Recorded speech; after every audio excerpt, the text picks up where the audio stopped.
Halo semuanya, kami di sini akan membahas analisis data pada produksi garmen, di mana hal itu sangat berpengaruh pada efisiensi kerja dan juga kelangsungan produksi, di mana produktivitas itu dipengaruhi oleh insentif, lembur, WIP, SMV, dan juga tingkat kesulitan terhadap target produksi. Tujuan analisis ini untuk melihat seberapa besar pengaruh variabel-variabel tersebut terhadap produktivitas aktual, dan juga perusahaan dapat membuat keputusan secara tepat dan juga berbasis data. Data yang kami gunakan adalah data dari Kaggle dengan format CSV dan juga berukuran 70 KB dengan berjumlah 1197 baris dan juga 15 kolom. Lalu data tersebut kami bersihkan, kami cari missing value dan juga kami imputasi.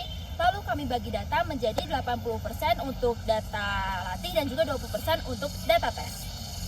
Data yang kami gunakan ada dua, ada data waktu dan juga operasional. Data waktu meliputi day, quarter, date, dan juga departemen. Sedangkan metrik produksi yaitu ada insentif, lembur, SMV, WIP, target produksi, dan juga produktivitas aktual, di mana hal tersebut akan mempengaruhi dari faktor produksi. Berikut ini adalah visualisasi data dari tiap variabel. Pertama, target produktivitas, di mana perusahaan menetapkan cukup stabil dari 0,6 sampai 0,8 dan paling banyak tersebar dari 0,75 sampai 0,8. Lalu ada SMV, Standard Minute Value, yaitu lama pengerjaan produk cukup beragam tapi terfokus di 2,9 sampai 11 menit.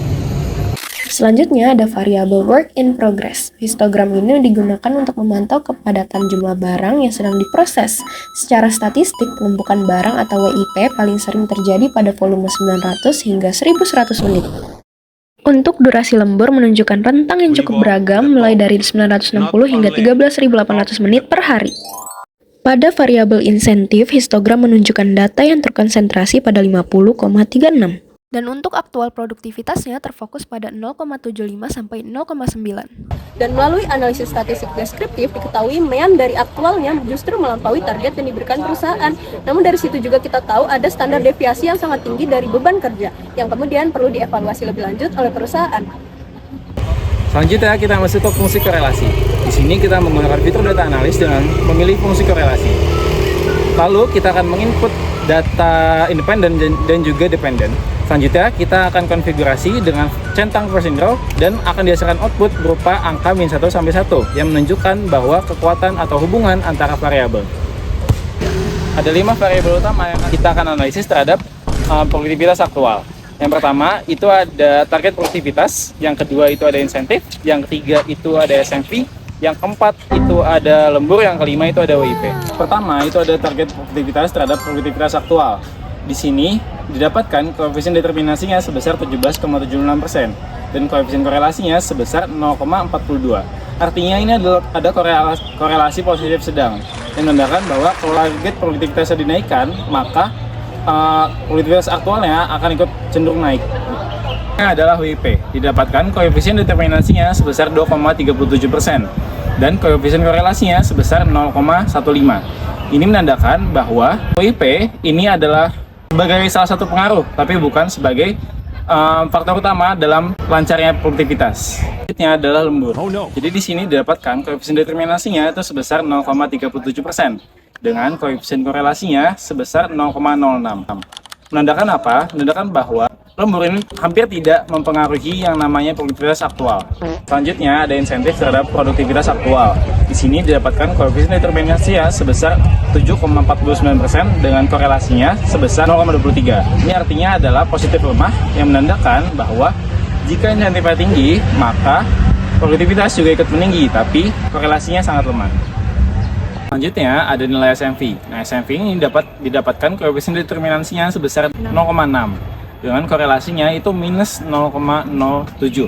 Ini menandakan bahwa kenaikan dari SMV ini tidak terlalu mempengaruhi dari produktivitas aktual. Sebelum kita menganalisis semua itu, kita perlu melakukan data cleansing. Kenapa sih data cleansing perlu dilakukan? Yang pertama, karena data kita berjumlah sangat besar. Yang kedua, ada sel kosong pada WIP. Dan yang ketiga, ada nilai nol pada variabel insentif. Apa sih tindakan yang kita lakukan? Jadi yang pertama kita memotong data menjadi 126 data. Yang kedua kita mengganti variabel kosong pada WIP dengan nilai meannya. Dan yang terakhir kita mengganti nilai 0 pada variabel insentif dengan nilai meannya juga. Nah, proses cleansing data kami itu diawali dengan kami menghitung nilai pengganti mean menggunakan fitur average pada Excel, kemudian dilanjutkan kami menggunakan fitur filter dan juga seleksi untuk mencari data yang bernilai 0 atau kosong, dan selanjutnya kami memasukkan nilai mean itu ke dalam nilai sel yang bernilai 0 atau sel yang kosong, dan dari situlah data siap diolah. Kita akan melakukan analisis data dengan membagi data menjadi 80%, 20%. 80% data terlama kita jadikan training model regresi linear yang akan kita testing di 20% data terbaru. Kemudian nanti kan kita akan mendapatkan gap prediktif dari model regresi tersebut dan juga Y aktual. Kita akan bandingkan dan kita akan mendapatkan galat ataupun mean absolute error. Kemudian kita akan melakukan dua regresi. Yang pertama ada single regression dan kemudian yang kedua ada multiple regression. Single regression ini kita akan membandingkan X1 terhadap Y, X2 terhadap Y, X3 terhadap Y, X4 kepada Y, X5 kepada Y. Sedangkan multiple regression kita akan menyatukan sehingga X1, X2, X3, X4, X5 akan dibandingkan terhadap Y. Kemudian kita akan mendapatkan beberapa ranking. Jadi ranking mean absolute error paling kecil. Yang pertama ada X1 yaitu target produksi. Kemudian itu sekitar 78,7%.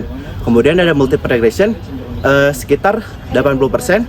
Kemudian ada X3 yaitu work in process sekitar 80% juga. Kemudian ada X5 yaitu insentif sekitar 81%. Kemudian ada X4 yaitu lembur. Dan yang terakhir ada SMV yaitu X2 sekitar 79%. Kenapa sih multiple regression ini akurasinya lebih rendah daripada target produktivitas? Ini dikarenakan gabungan model regresi ini menggabungkan X1, X2, X3, X4, X5 sehingga X2 ikut termasuk yang paling mean absolute error ini paling tinggi, sehingga ini mengubah akurasi dari multiple regression sehingga jadi kurang akurasi ataupun kurang tepat. Saran dari kami untuk perusahaan garmen tersebut yaitu meninjau ulang kebijakan lembur dan juga insentif, karena secara tidak langsung tidak berpengaruh sama sekali terhadap hasil produktivitas. Kemudian tidak lupa juga untuk meninjau ulang kebijakan SMV sehingga bisa memotret kondisi lapangan yang ada, dan juga rutin untuk mengecek kembali target produktivitas karena itu yang paling berpengaruh. Nah, sebagai penutup dapat disimpulkan dari analisis kami tadi, yang paling berpengaruh terhadap produktivitas aktual yaitu target produktivitas dengan hubungan positif sedang. Kemudian insentif memiliki hubungan positif lemah, sedangkan SMV, WIP, dan juga lembur memiliki hubungan yang relatif rendah. Akhir, berdasarkan analisis MAE, pengujian MAE, seluruh model ini memiliki kesalahan di bawah 10%, sehingga model ini dianggap layak untuk digunakan.